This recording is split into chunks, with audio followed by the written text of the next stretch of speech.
I only focus on my small business at home and don't do much of the house chores. That's why my mother-in-law started making mean comments again. My name's Susan, and I'm 32 years old. I design websites and work from home. I live with my husband John and his mom in the house where John grew up. Before I got married, I had a job at a company. But after getting married, I decided to work for myself as a web designer from home. Most of my work comes from people who know me from my old job. They like my work, so they keep giving me projects. It's a good deal for both of us. I don't have to spend time commuting, and I can focus on my household responsibilities.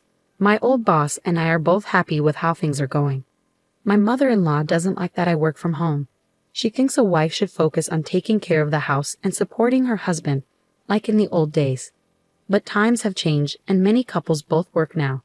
My husband John tries to explain this to her, but she still insists that I should do more housework since I earn the money. She doesn't really understand my job and keeps calling it a home business. Even though I try to balance my work and chores, she's still not happy.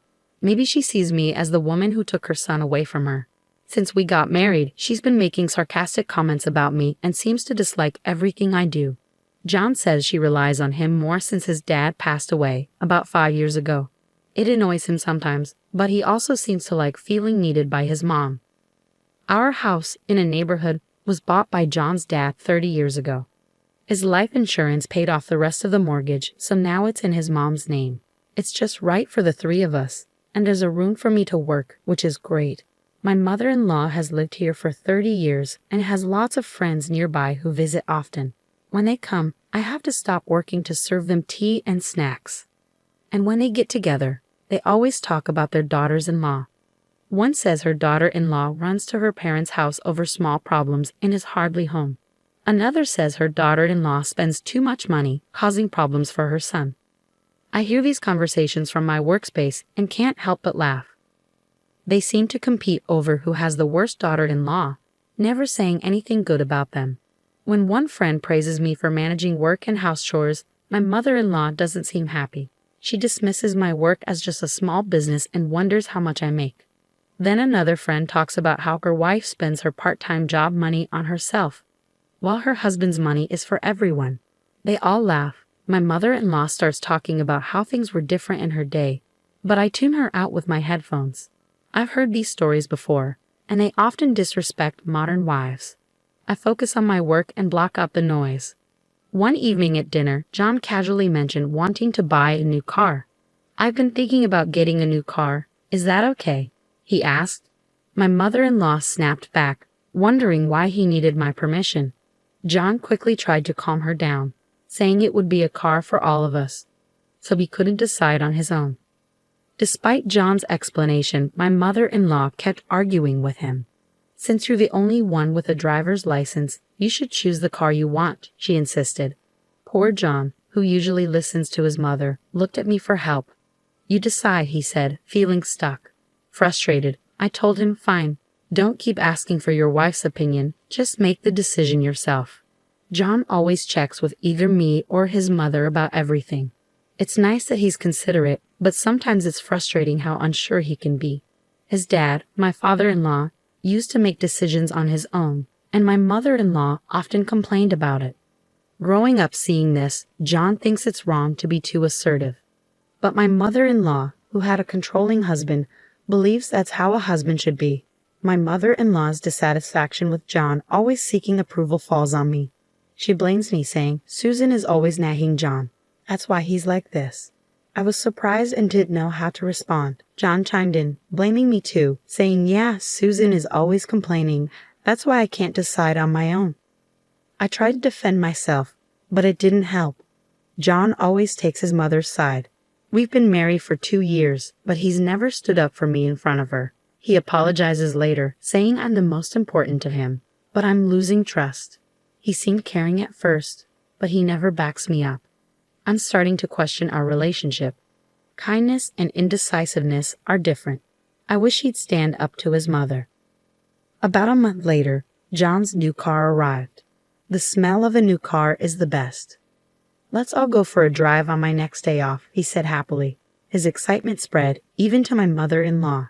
She commented on the car's cost, hinting it was paid from John's salary. Ignoring her, John enjoyed exploring the car. I was shocked at its expense. There's a limit, even though I said he could choose, I thought. John came inside, still thrilled. I asked, "How much did it cost?" He casually replied, $60,000. Seeing my reaction, he asked, "But you said I could get any car, right?" My mother-in-law quickly sided with my husband, saying, "You let John decide, so don't complain now." While I did leave the decision to him, I also hope he'd consider our finances. Ignoring her, I asked my husband, "Where's the money coming from?" He hesitated, then admitted he was paying with a loan. Instead of addressing this, my mother-in-law shouted, "Susan, don't complain, you're not the one paying." I wasn't sure if she was mad because I ignored her, or because of what I said to my husband, but she gave me a fierce glare. "You're always complaining, even though you're living off John's salary," she said harshly. I defended myself, saying, "I have a job too." But my mother-in-law dismissed it, saying I didn't earn much with my part-time job compared to John's $5,000 a month. I was about to explain that was my salary, but when I looked for my husband, he had disappeared. I couldn't take it anymore. My mother-in-law even went as far as saying she wanted a daughter-in-law like me to leave soon. I had been patient, but I was done.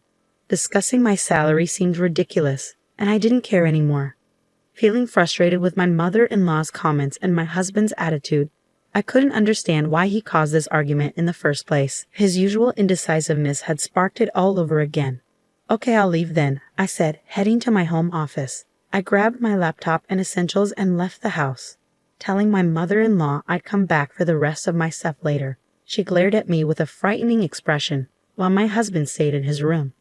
As I left, my still angry mother-in-law shouted, "Make sure you've signed the divorce papers next time you come here." Did you hear me? It shocked me to hear her use such harsh language for the first time. Ignoring her, I stormed out of my in-laws' house. I wasn't sure if she was angry because I said I would leave as she asked, or because I confronted my husband about the money. Regardless, I knew I wanted to leave that house as soon as possible. After storming out of my husband's parents' house, I went back to my own parents' house for the time being. My mom was surprised and asked what happened suddenly. My dad, seeing my unusual expression, seemed to understand the situation. "I don't know what happened, but you can stay here as long as you need to," he assured me. I didn't hear from my husband afterward. The man who used to cherish me before our marriage was nowhere to be found. I couldn't help but feel foolish for not seeing that he only listened to his mother. Talking to my parents about what happened at my husband's house helped calm me down. "You don't have children, so it's better to divorce sooner rather than later," my mom advised, and I agreed. On the weekend, my father helped me move my belongings out of my husband's house. My husband was nowhere to be found, and my mother-in-law stayed in her room. Standing outside my husband's room, I called out, "Thank you for everything. Could you sign the divorce papers?" I slid the papers under the door. "I signed. Is this okay?" Came my husband's curt voice from behind the door, along with the signed papers. It saddened me that our marriage had come to this. Without saying anything to my mother-in-law, I left my husband's house. I had lived there for about 2 years, but there weren't many good memories. I headed straight to the city hall and submitted the divorce papers. I wanted to settle everything quickly if possible. After the divorce, I stayed at my parents' house and continued working there. I thought about renting a room and living alone, but my mom insisted I stay with them for safety reasons. My dad agreed, worried about John and his mom possibly causing trouble.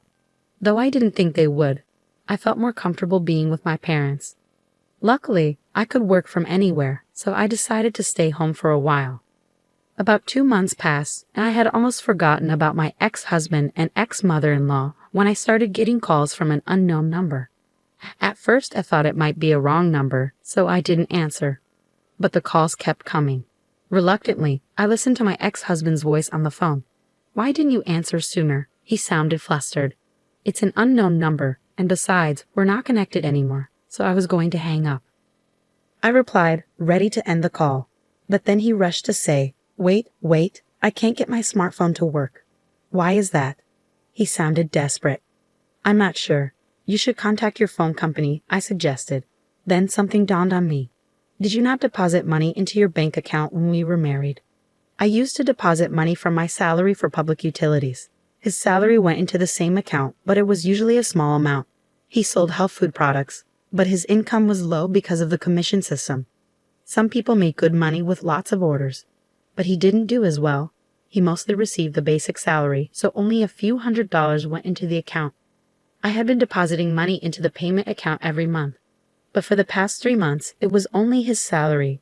The argument about the car and me leaving the house happened in the middle of the month. That meant the payment for the new car might have already started. My ex-husband fell silent on the other end of the phone. I've been managing everything with my own salary. From now on, you'll have to figure it out on your own, I informed him. I wanted to say Sergio, but I held back and hung up the phone. My ex-husband probably never told his mother how much he earned. She didn't realize that most of our expenses were covered by my salary since our marriage. John must have felt embarrassed to admit he earned less than his wife. I later learned that utilities like electricity and water are not easily shut off. The first thing to go is usually cell phone service. A few days later, on a quiet weekend morning, the doorbell at my house rang loudly. My dad answered and started arguing with someone at the front door. Seeing my usually calm father so angry, I knew something was wrong. My mom and I went to see what was happening. We have nothing to do with you anymore, so leave, my dad said firmly. My heart raced when I heard my ex-mother-in-law's voice demanding to see me. Just as my dad had predicted, she had come all the way to our home. When she saw me, my ex-mother-in-law started yelling at me with a terrifying expression on her face. Because you stopped depositing money into the account, the electricity and water got cut off. My parents and I were shocked. What did she mean by that? Just then, my ex-husband arrived, desperately trying to intervene. Mom, stop it. This has nothing to do with Susan. But my ex-mother-in-law ignored John's attempts and kept yelling. John makes $5,000. Why would the electricity and water get cut off? You're mistaken. I'm the one who makes $5,000. I corrected her, finally able to speak up about what I hadn't been able to before. My ex-mother-in-law looked surprised at my words, then turned to John. That's right, it wasn't my salary, it was all Susan's, he admitted, looking defeated. How can you earn so much with a part-time job? My ex-mother-in-law looked at me as if I had tricked her. I've told you before, it's not a part-time job, it's a real job. I replied firmly. My ex-mother-in-law's face paled. How much does John make? She asked, her voice barely audible. About $500 net, he answered quietly. There was a moment of silence, then my ex-mother-in-law said something unbelievable. Susan, can't you come back? The whole Weave Us thing was a joke, she pleaded, her tone low and submissive. It reminded me of someone trying to butter me up. What are you talking about? I'm divorced. I have nothing to do with you two anymore. I declined firmly, but my ex-mother-in-law continued to plead with me in a familiar, overly familiar way. You can just remarry John. If we start the paperwork now, it'll be fine. My dad intervened when I was too shocked to respond. We're done with you. If you don't leave right now, we'll call the police, he warned, his voice firm. My ex-husband and ex-mother-in-law hurriedly left at the sound of my dad's intimidating tone. If you show up again, I'm calling the cops right away, my father warned them as they left. What a bunch of uncouth people, my mother remarked, astonished. My father seemed even more furious. I'm glad you got out of that marriage, Susan. Later on, I heard updates about my ex-family from one of John's friends. John ended up selling his family home and land, moving into an apartment with his mother. He sold the new car too, using the proceeds to pay off remaining debts. However, instead of settling down, John wasted all his money on gambling. He vanished without a trace, leaving his mother behind, who developed dementia and had to be placed in a care facility. Meanwhile, I focused on my job and started living alone. Recently, I've begun dating a man I met through work. He's understanding about my divorce and is committed to his job.